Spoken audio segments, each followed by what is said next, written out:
CEO of ShareLove.Fund.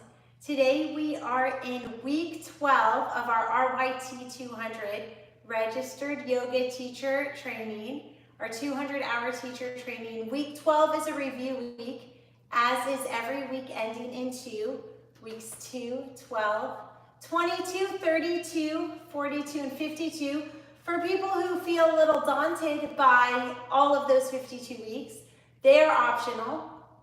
As you know, our program was created for incarcerated women so that they may have a livelihood that respects their mind, body, and soul. And a 52-week program works for our incarcerated women. We have our RYT 200, RYT 300, RYT 500, which is just the 200 and 300 together, RCYT and RPYT.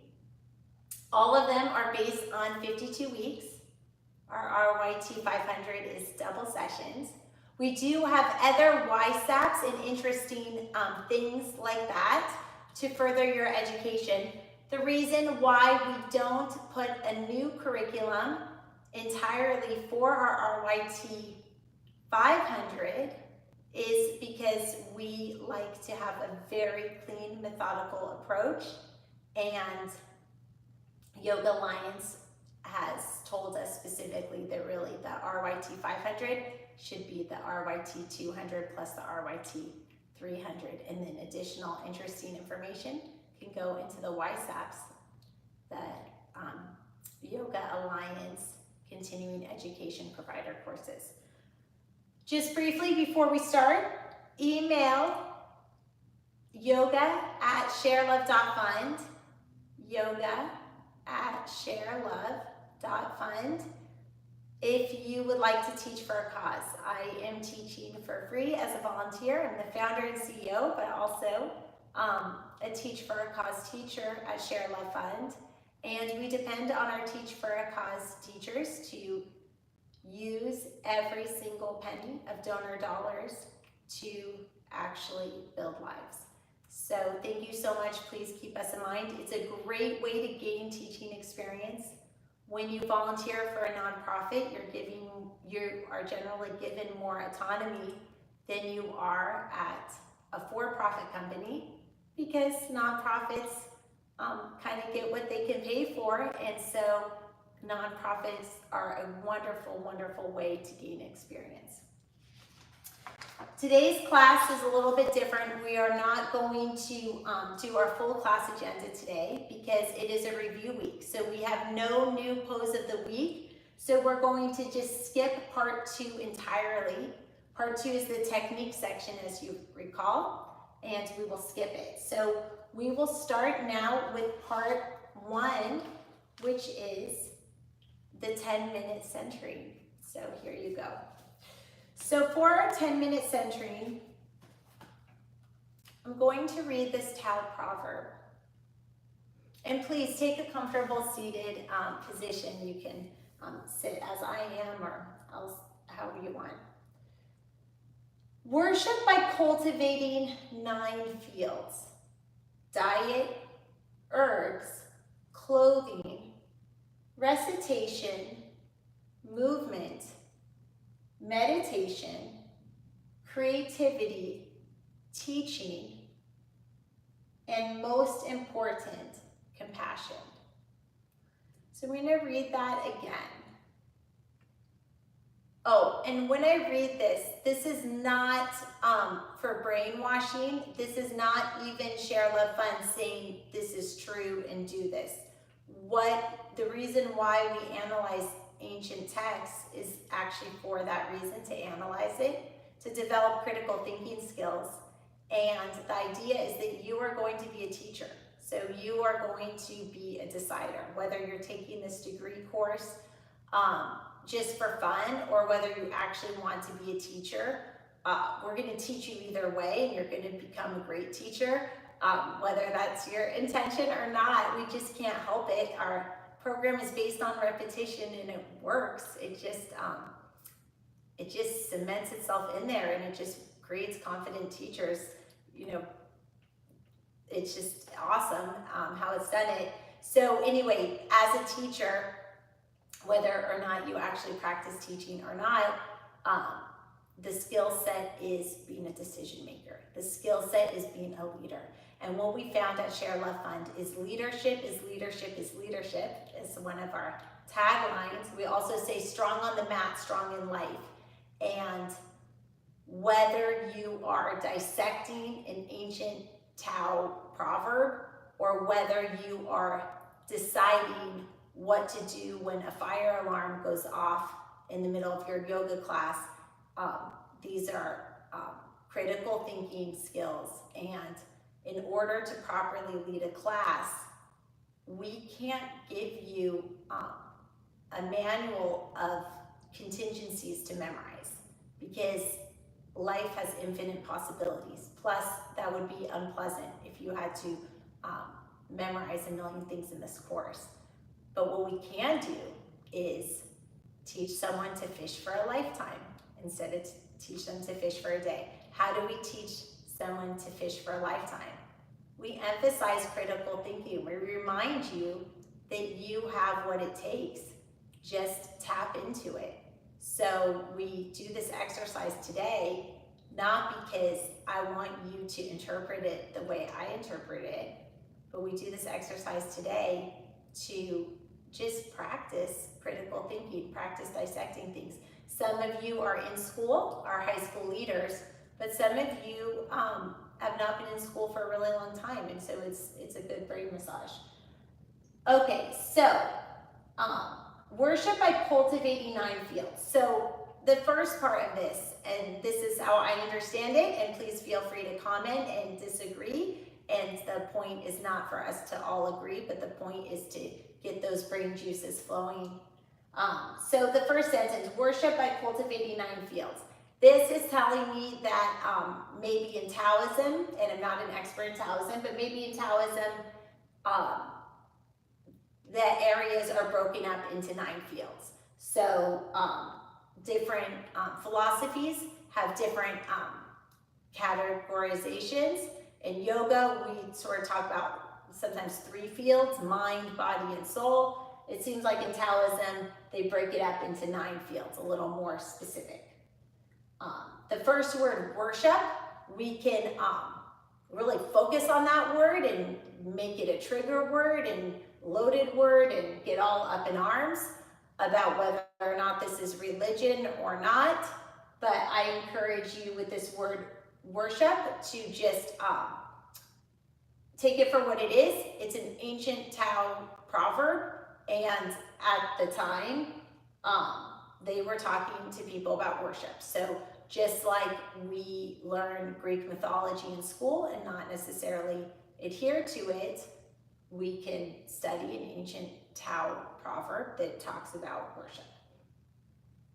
We can think about worship in modern times as sort of humility or being not the highest and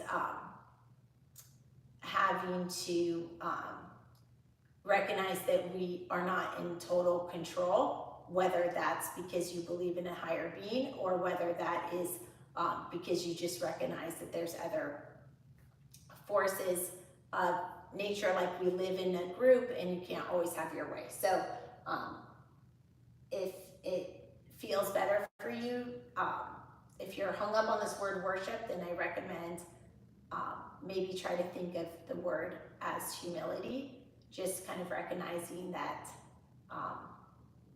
we don't live in isolation and we can't always get our way. So, okay, so moving on. So then this proverb talks about the 9 categories: diet, herbs, clothing. Okay, so let's talk about this. So diet and herbs, I think that we can understand this because herbs used to be medicine. Before they had medicine, they used herbs as medicine. So, but in today's talk, I think diet and herbs is kind of, we can merge that together, sort of what we eat and how that affects our body. Like Hippocrates said, let food be thy medicine and medicine be thy food. We can think about eating healthy.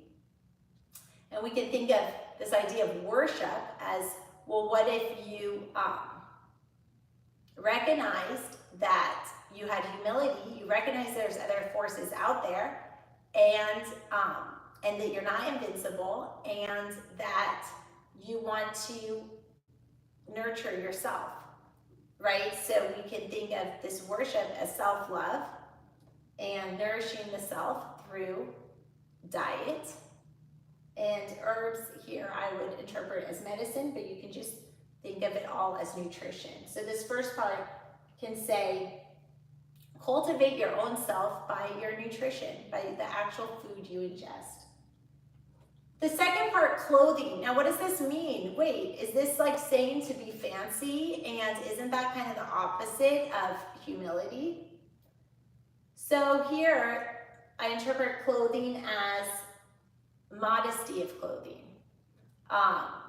You know, if you want to wear something flashy because that's empowering to you, and that is your source of energy, then by all means, don't put a muzzle on yourself. Like, let your own creativity shine through.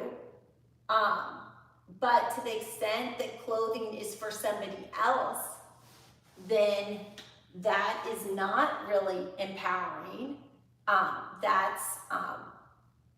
That's playing to somebody else's tune. So traditionally, this talk about clothing was more about clothing being modest, and I encourage you to take away from this what serves you, but my takeaway, and I share it in case it jives with you, is that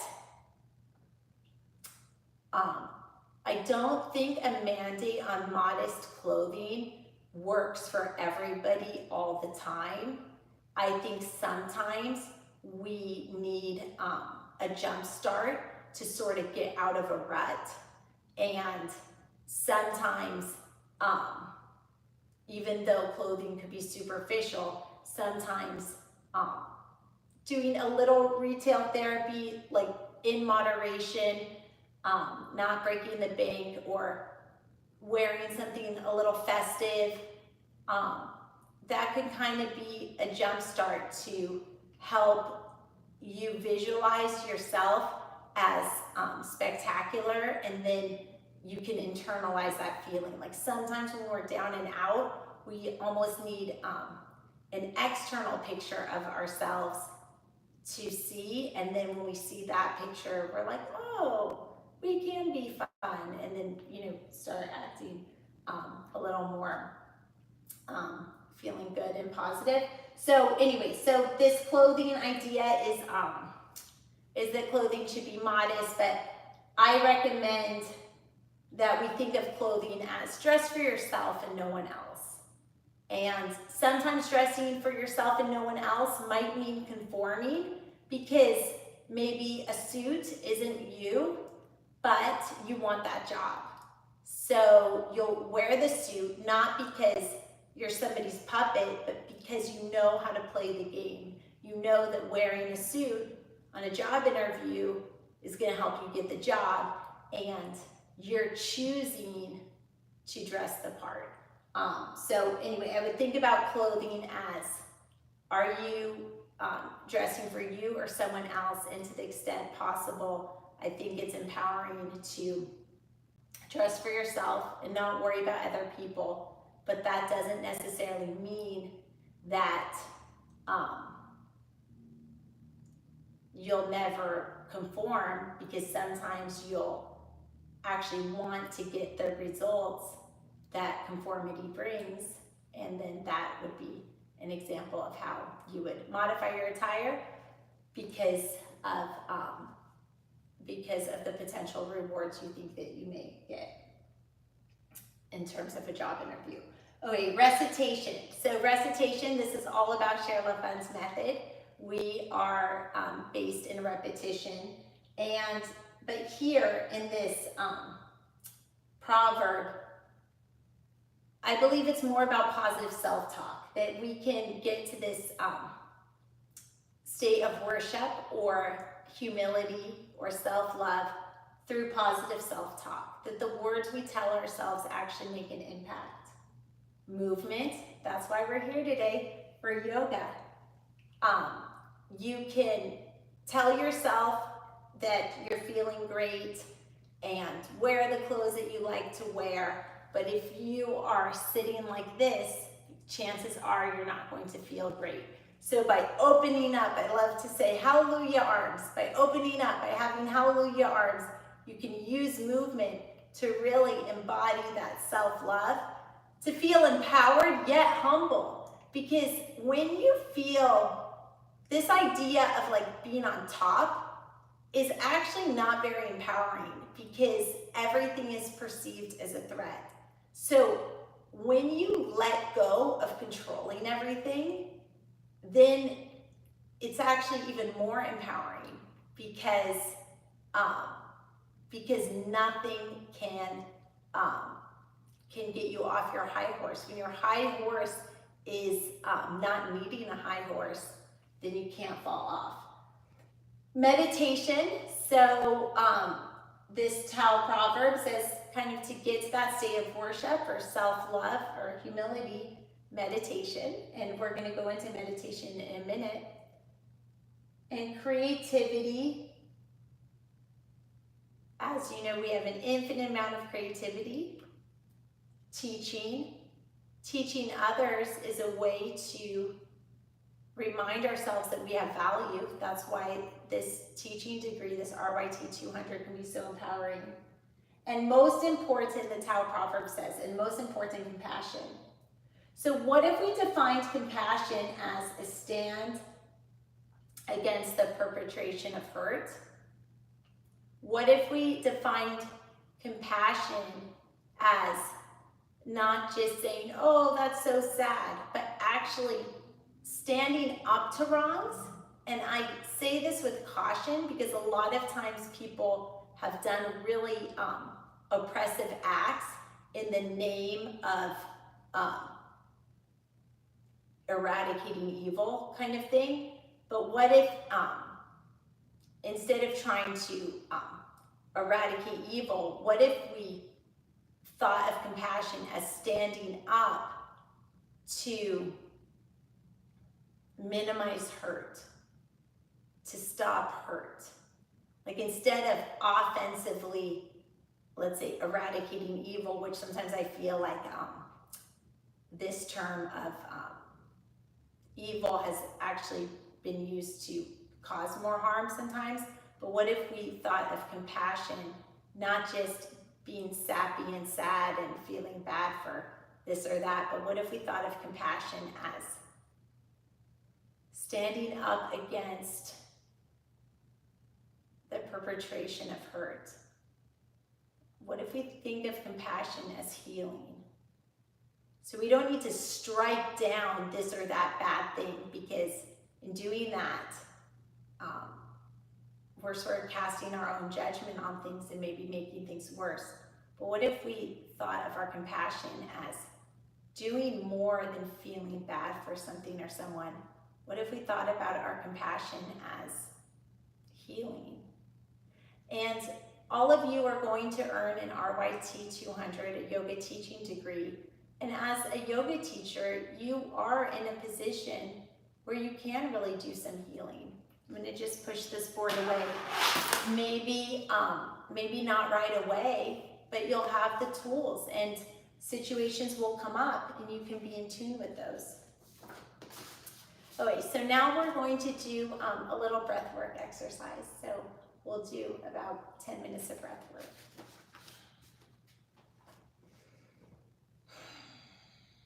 So inhale, you can inhale the arms up and exhale them down. Inhale the arms up and exhale to one side. Reach, reach, reach, inhale and exhale. So here we're doing breath work and we're connecting our breath to our movement. Inhale and exhale. Inhale, reach, reach, reach. And exhale. Inhale And exhale, using our breath to create space. Inhale as we walk our hands to one side. And exhale. Inhale, our arms up. And exhale, our arms to the other side. Inhale and exhale. We talked about different types of breath. And this is week 12, so it's a review. So we talked about our natural breath is one breath that we have. And so without even knowing anything or remembering anything from your yoga teacher training, you all know your natural breath. And so you can be empowered to say that you're a master of your natural breath. And so you are a master of at least one breathwork technique. Then we did a breathwork technique where we thought of breath as a circle with no start or end, just breathing up and down, up and down. Inhale through the nose and exhale through the mouth. And exhaling through the mouth, we talked about blowing a bubble and actually even engaging the pelvic floor. Inhale through the nose and exhale through the mouth. We also talked about a box breath. Inhaling and using our fingers so you can follow along with me. Inhaling, creating space between the inhale and the exhale. Exhaling, creating space between the exhale and inhale. We talked about doing this at your own natural pace. Inhale with your hand across, creating space between the inhale and exhale with your hand up. Exhaling with your hand across again, creating space between the exhale and the inhale. So those are 3 breaths that we just reviewed. Your natural breath, that's just you breathing. Connecting your breath to be a continuous circle, inhaling through the nose and out the mouth, engaging your core, which is also pelvic floor exercise, and thinking about trying to create a smooth circle, not an oval where it just seems seamless, no start or end. And then we talked about the box breath, inhaling and using your finger, inhaling with your finger going sort of like sideways, creating space between the inhale and exhale, bringing your finger up, exhaling, bringing your finger across, creating space between your inhale and exhale. So those are 3 breaths that we studied. Let's move on to a 10-minute meditation. So here we will do a meditation focused on a journey. You can come to a comfortable position either on your back, or you can sit how I am or double pigeon. Take a moment to get comfortable here and focus on the natural rhythm of your breath.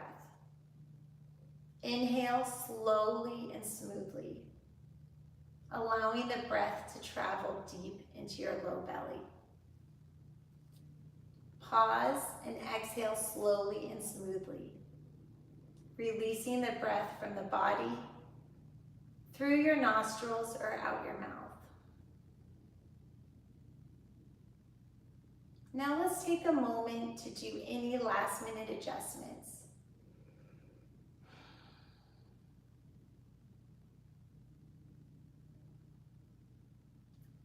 These last-minute adjustments will allow your body to be comfortable and still through your meditation. Feel the breath flowing in and out. Soften your face and jaw to allow the breath to flow smoothly in and out. Soften the eyes and relax the shoulders.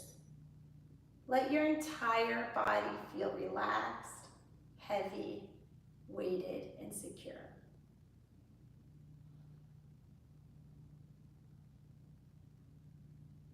And now come back to the sound of my voice.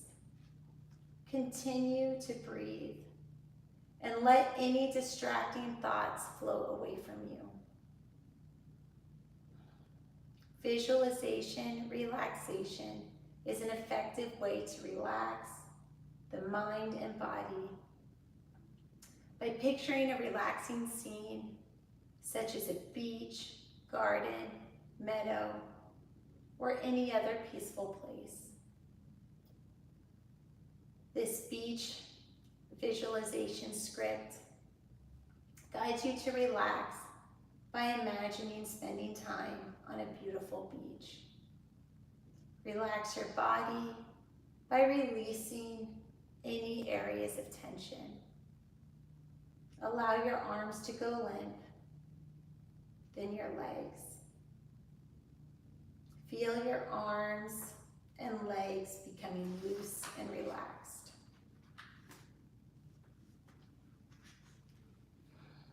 Now relax your neck and back.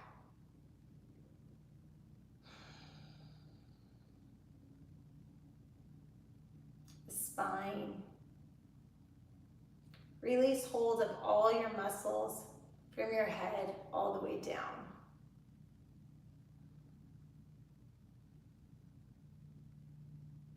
Along each vertebrae to the tip of your spine. Breathe in deeply, allowing your diaphragm to fill your lungs with air fully, and release the air with a whooshing sound. Whoosh.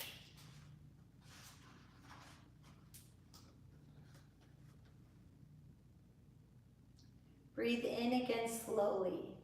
Pause for a moment and breathe out. Draw a deep breath in and out. Become more and more relaxed with each breath. Feel your body giving up all the tension, becoming relaxed and calm and peaceful. Feel a wave of relaxation flow from the soles of your feet to your ankles, lower legs, hips, pelvic area, abdomen, chest, back, hands, lower arms, elbows, upper arms, shoulders, neck, back of your head, face, and the top of your head. Allow your entire body to rest heavily on the surface where you sit or lie.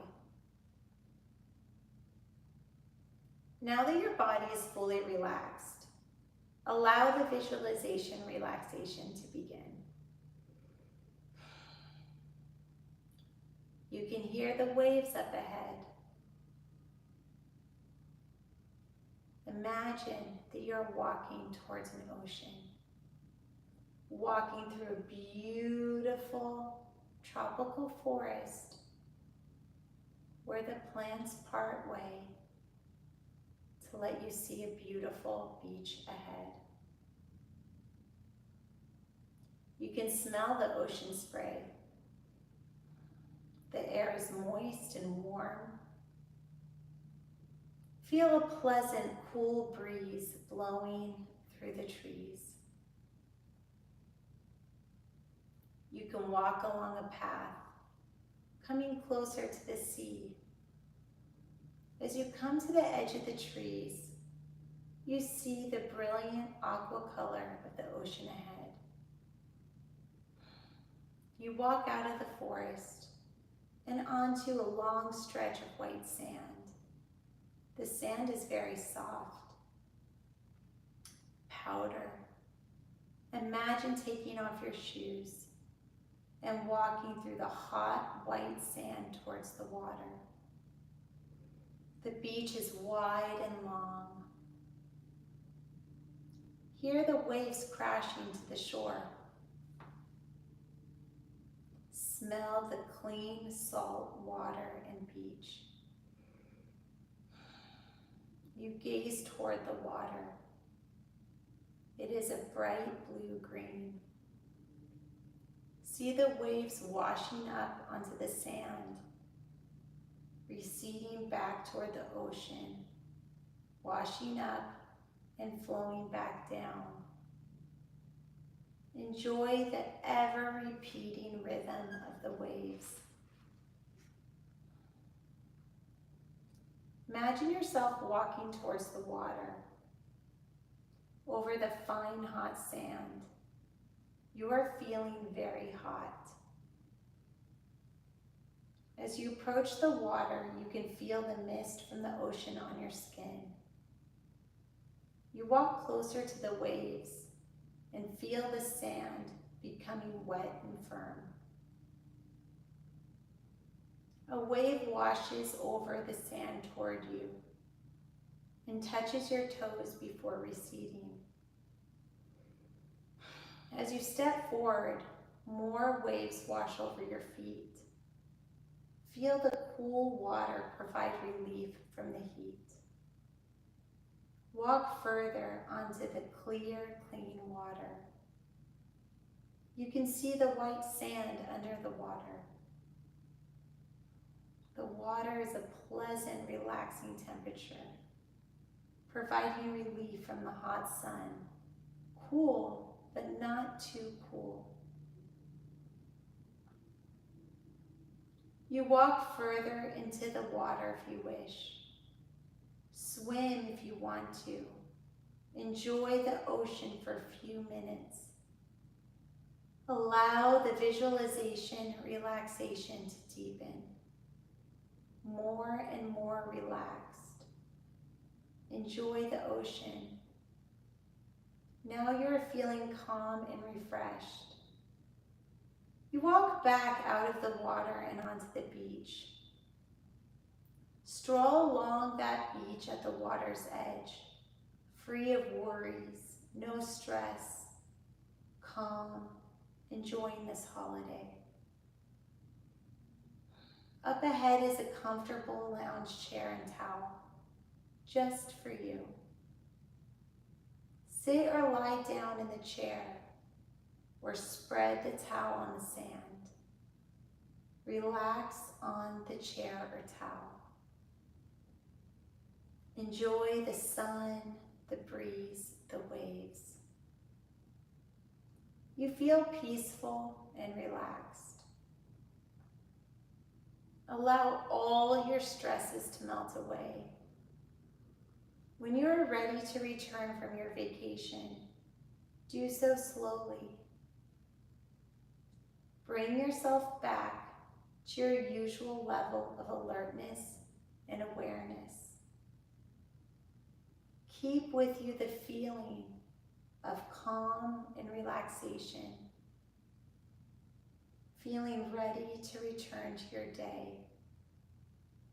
Open your eyes, stretch your muscles, and become fully alert, refreshed, and filled with energy. When you feel good to come back to your senses, we'll start with our practice. So we'll do a 10-minute warm-up, core, and cool down. So let's begin our warm-up. So here we're in a comfortable seated position with the meditation. We've gotten in touch with our breath. And so now let's just stretch. Arms up, can clasp the fingers together and come to one side. And the other side. Inhale the arms up and we'll twist.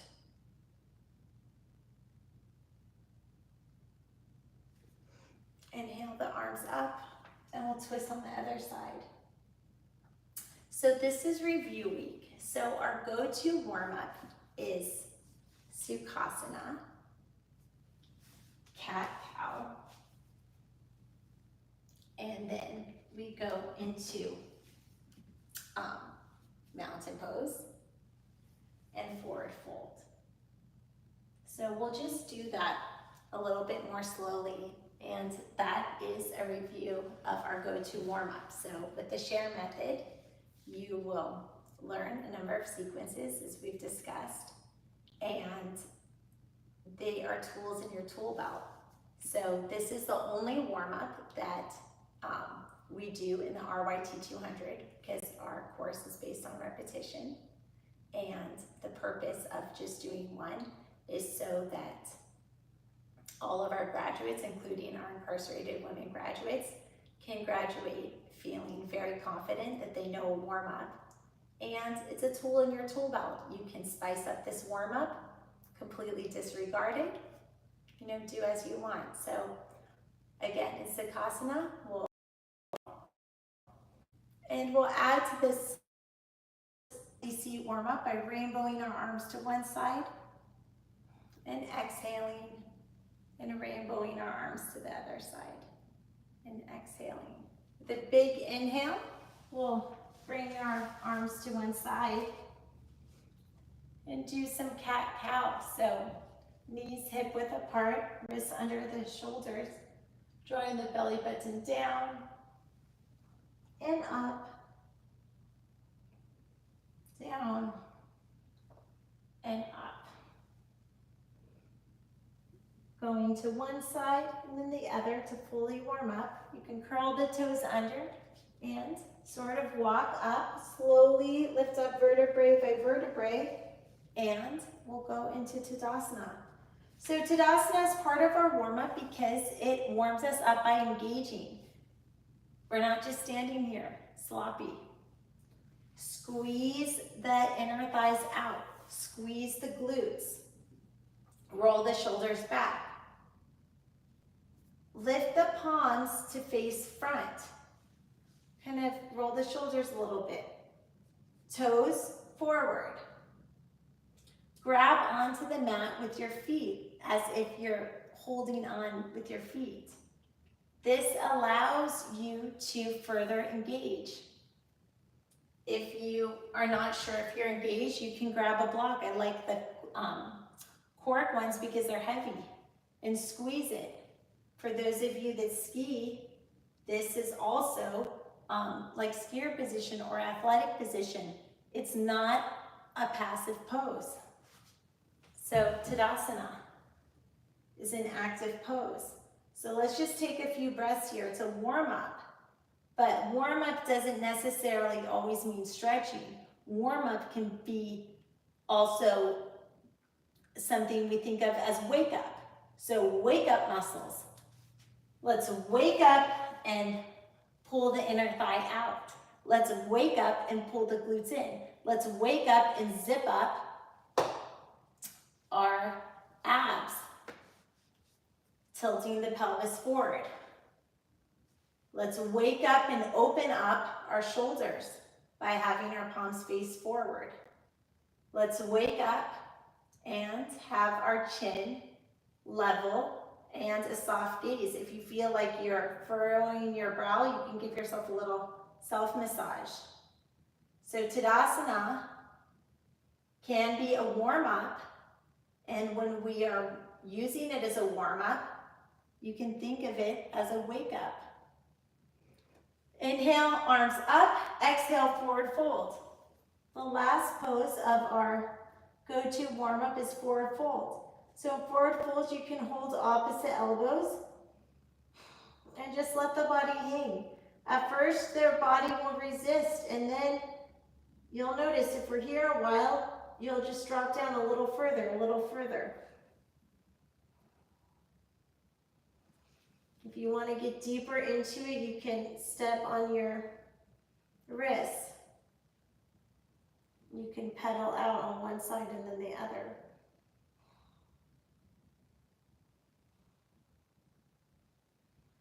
You're relaxing your shoulders. Shake the head no, shake the head yes. Just to make sure there's no tension. Doesn't matter how far down you are. What matters is that you're just totally relaxed. You can pedal out on the other side.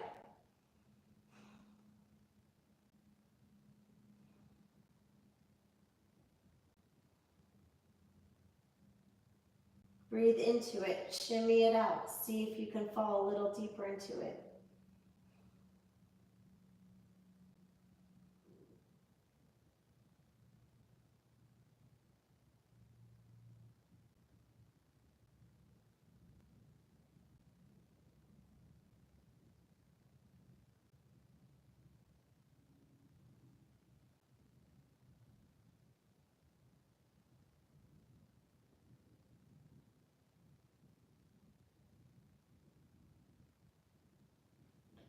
You can now straighten both legs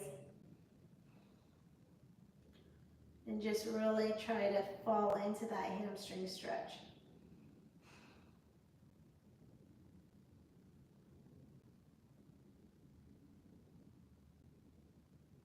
Feeling the stretch from your lower back. Just totally releasing.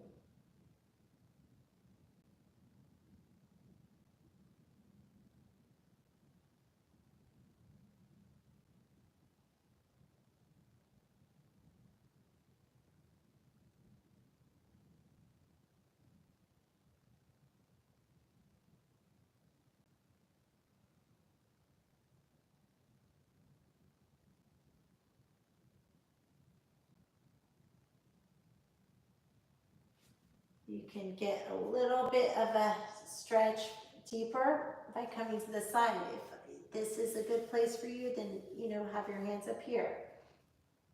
Where we're adding a twist, just get a little deeper to our forward fold. Again, still releasing our shoulders.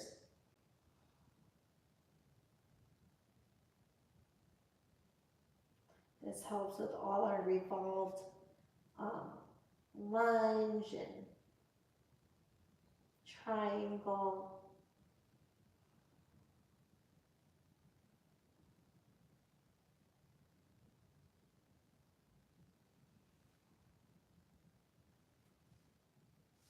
Can really get our IT band stretch here.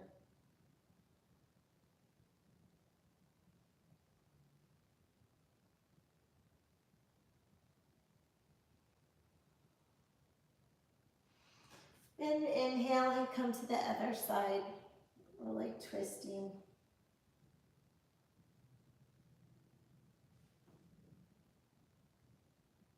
You can kind of lean a hip out to get a little deeper of a stretch.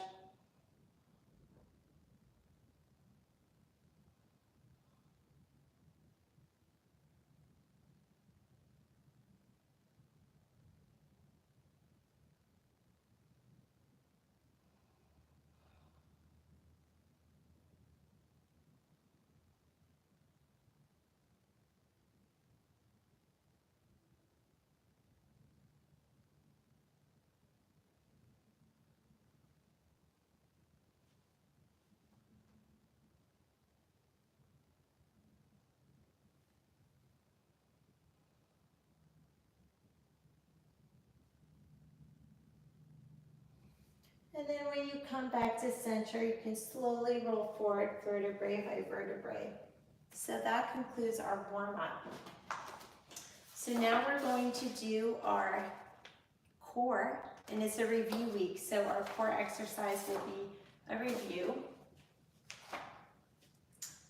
So as you recall, we just did our go-to warm-up, which was 4 poses, and easy seat, cat-cow, Tadasana, and forward fold. So now we're going to do our core workout, which is going to be the sun salutation, and then weaving in the 5 poses that we've learned to date.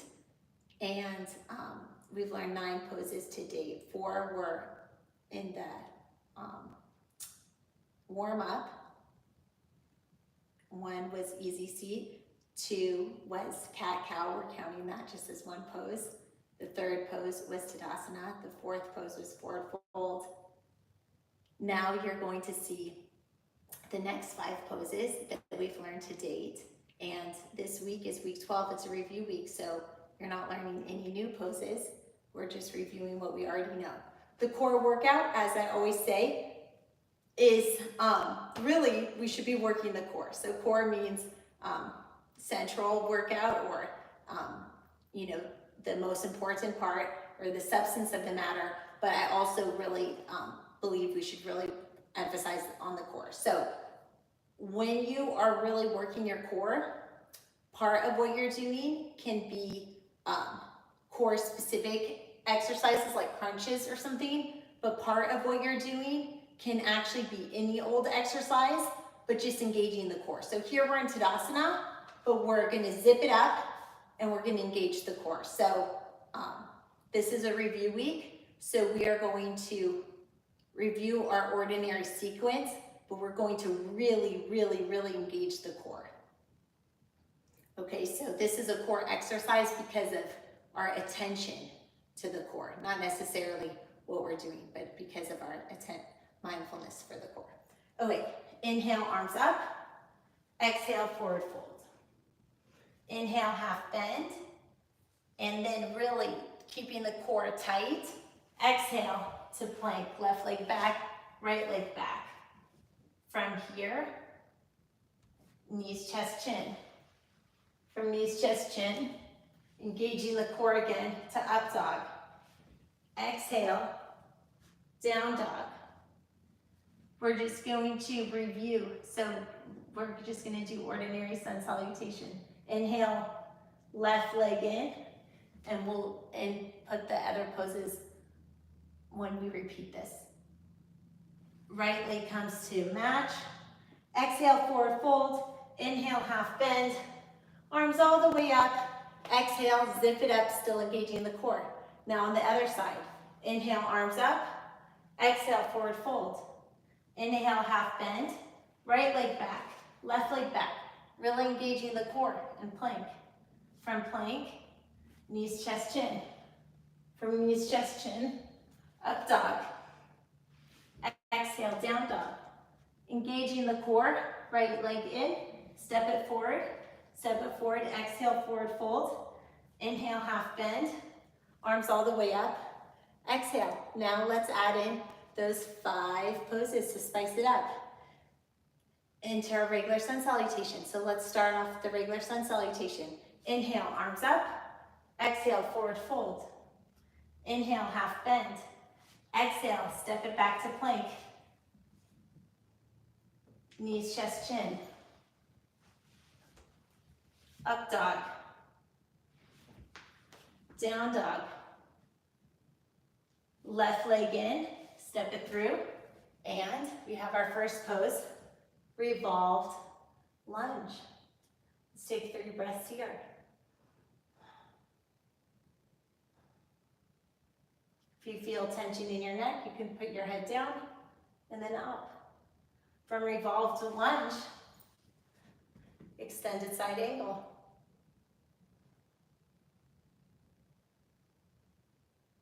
From extended side angle, triangle. This is the pose we learned last week.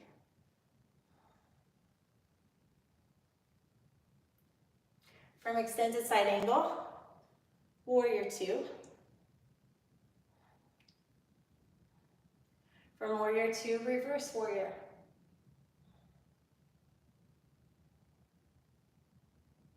From reverse warrior, we windmill our hands back again, and we go to down dog.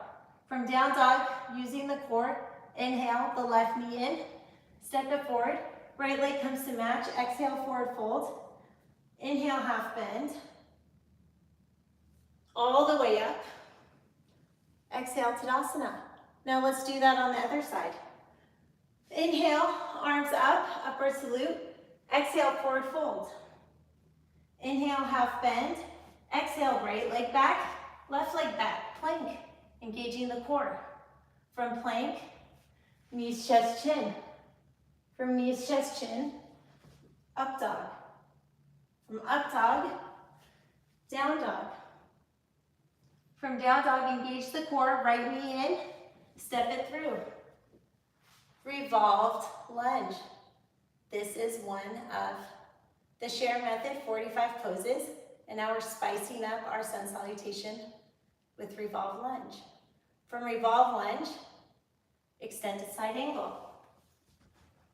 Engaging the core so we're not dumping into extended side angle, we're really engaging the core. From extended side angle, we'll come up, but let's work it a little bit, work that core. Using the core, pull up to triangle.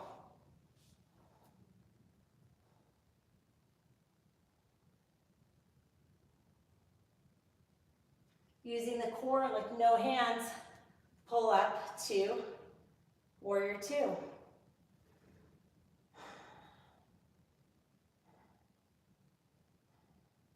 Using your core, engage your core, tilt back to reverse warrior.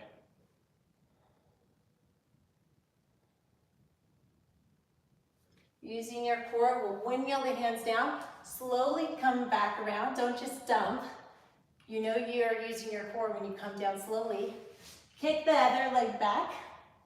Now you're back into down dog, like it never happened. Inhale the right knee in, step it forward. Left leg comes to match, exhale, forward fold.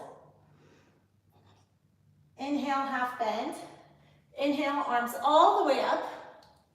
Exhale, Tadasana. So congratulations. Now we are on the 10-minute cool down, the best part. So we can turn off the lights and get cozy in Savasana. So here, a little technical difficulty. So take a comfortable seated position. If you need to hydrate. You can do Savasana seated, or you can do Savasana laying down. So I will encourage everyone to lay down. Try to have the spine straight. One trick is you can tuck in your stomach. Tucking in your stomach is always good, but here we're not doing tucking in the stomach.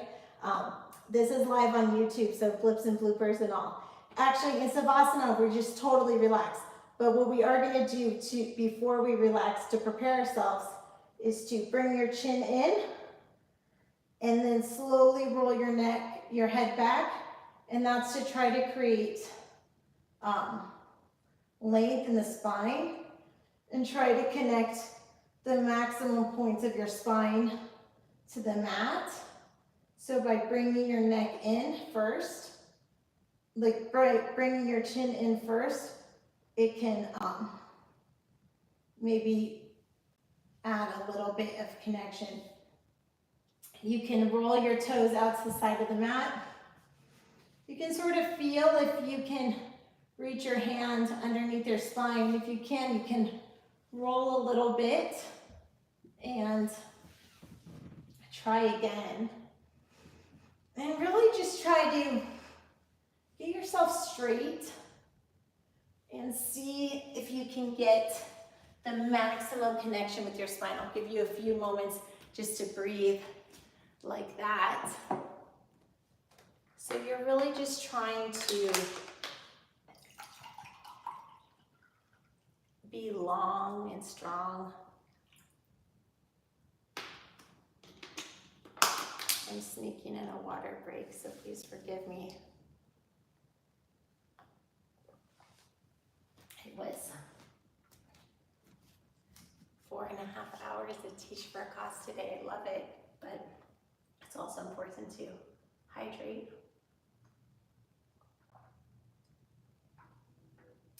If you want to volunteer, relieve me of my duties, you're welcome to email yoga@ShareLove.Fund.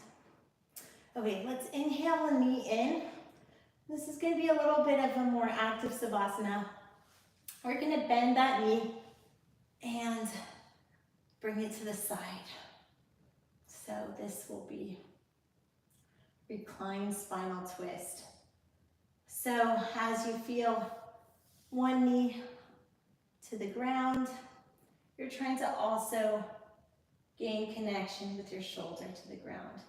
You may feel a stretch in your armpit and your side.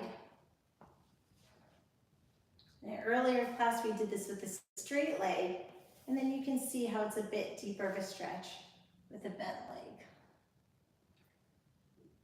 Bring your gaze to your fingertips opposite your knee, and just sink into this for a minute.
As you are getting a little deeper in the stretch, you can reach back with one arm, or use your hand on your hip to apply a little pressure.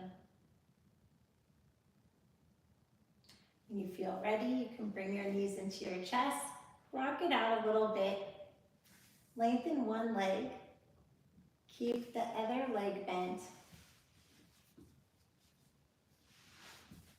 and do the spinal twist on the other side.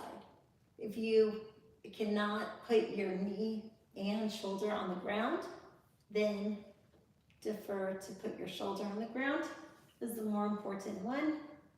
And then let your knee just naturally fall. If you want to get a little deeper of a stretch, you can use your hand to place a little pressure.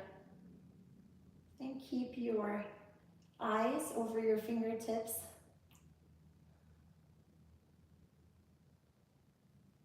You can gently close your eyes and just sink into the spinal twist. You can think of it as a cleansing.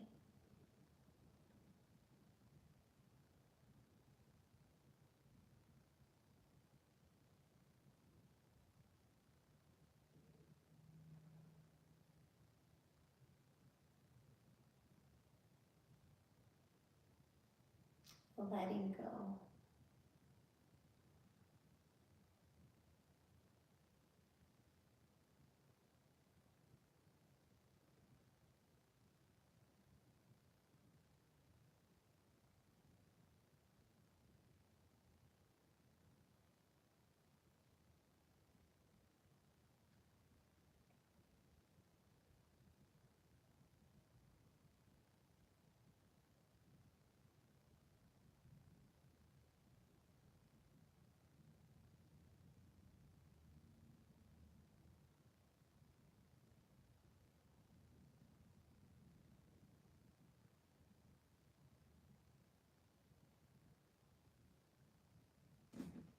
Really stretch, and release. Stretch, and release. If you don't feel the stretch, you can bring your thigh more up to just get a little deeper of a stretch. You can play around with it to really maximize the benefits.